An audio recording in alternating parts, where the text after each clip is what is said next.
নমস্কার বন্ধুরা, আজকের ভিডিওতে আপনাদের সকলকে স্বাগত। আজকের পর্বে থাকবে চৈত্র মাসের প্রত্যেক বৃহস্পতিবারের লক্ষ্মী পূজার পাঁচালি আকারে তিল ফুলের উপাখ্যান।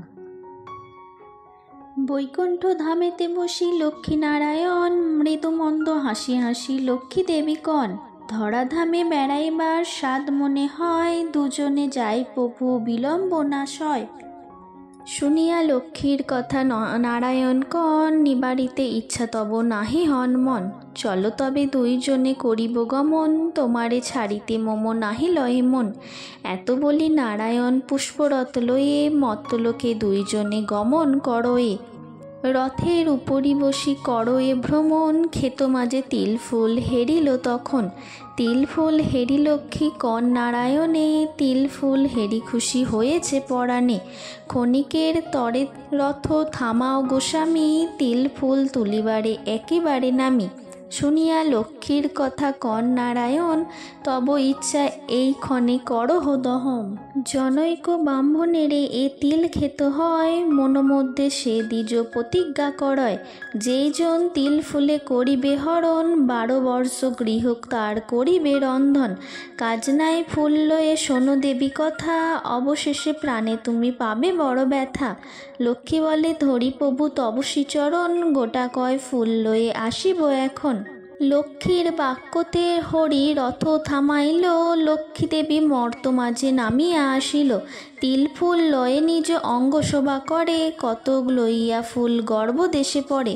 হেনকালে ক্ষেত্রস্বামী আসিল তথায়, শিখা ও তিলকধারী পৈতে গলায়। ব্রাহ্মণ কহিল তবে লক্ষ্মীরে ডাকিয়া, তিল ফুল ছিঁড়াইছ কিসের লাগিয়া। ব্রাহ্মণের কথা শুনে লক্ষ্মী দেবী কন, ব্রাহ্মণ তনয়া আমি শুনো হে ব্রাহ্মণ। শুনেয়া লক্ষ্মীর বাণী দ্বিজ তবে কয়, 12 বর্ষ থাকো তুমি আমারও আলয়। ব্রাহ্মণের সুত আমি প্রতিজ্ঞা যে করি, রাঁধুনি থাকিতে হবে তিল ফুল হরি। লক্ষ্মী তবে অনুনয় করিল বিস্তার, তথাপি না টলে সেই ব্রাহ্মণ অন্তর। অনুপায়ে বিষ্ণুরথ লইয়া ফিরিল, ব্রাহ্মণের সহলক্ষ্মী গৃহতে যাইল। কন্যার সমান ব্রাহ্মণ করেন যতন, তাহাতে লক্ষ্মীর তবে ভুলে গেল মন।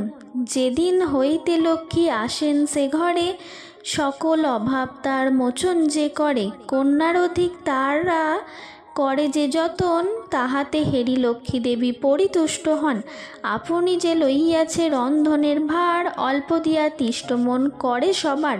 দৃষ্টিমাত্র অন্নরাশি করে যে রন্ধন, সাজাইয়ে অন্নের থালা দেন প্রতিজন। গোপেনেতে নিজ অন্ন রাখে যে বাড়িয়া, না খেয়ে দাম্ভিব্য তলে রাখে যে পুঁতিয়া।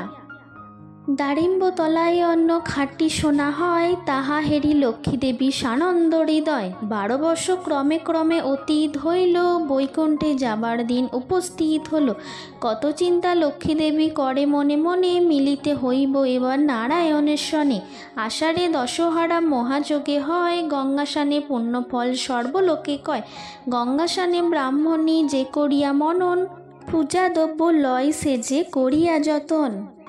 হেনকালে লক্ষ্মী মাতা আসিয়া তথায়, পূজা হেতু 5 কড়া করি দেন তাই। করি লয়ে ব্রাহ্মণী যে গঙ্গা স্নানে যায়, 5 কড়া করি নিয়ে গঙ্গায় ফেলয়। লক্ষ্মী মাতার পূজা হেরি জলের উপরে, সুরধ্বনি পূজা তুলি নীল শিরোপণে। সুরধ্বনি ব্রাহ্মণীরে কহিল বচন, লক্ষ্মী দেবী নিজ মোড়ে দিয়েছে পূজন।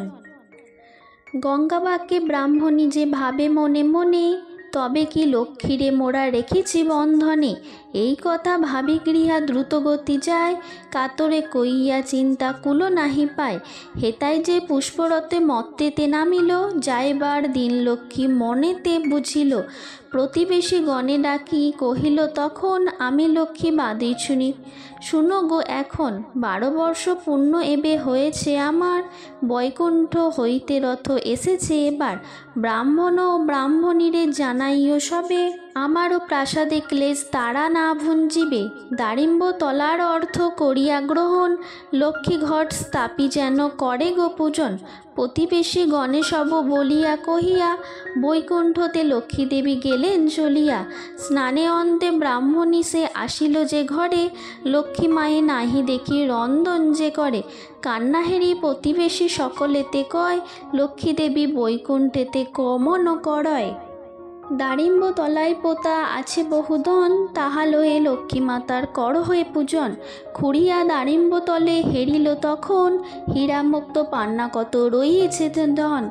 স্বামী স্ত্রীতে মিলে তারা হয়ে শুদ্ধ মন, দিবানিশি লক্ষ্মীদেবীর কর এ পূজন।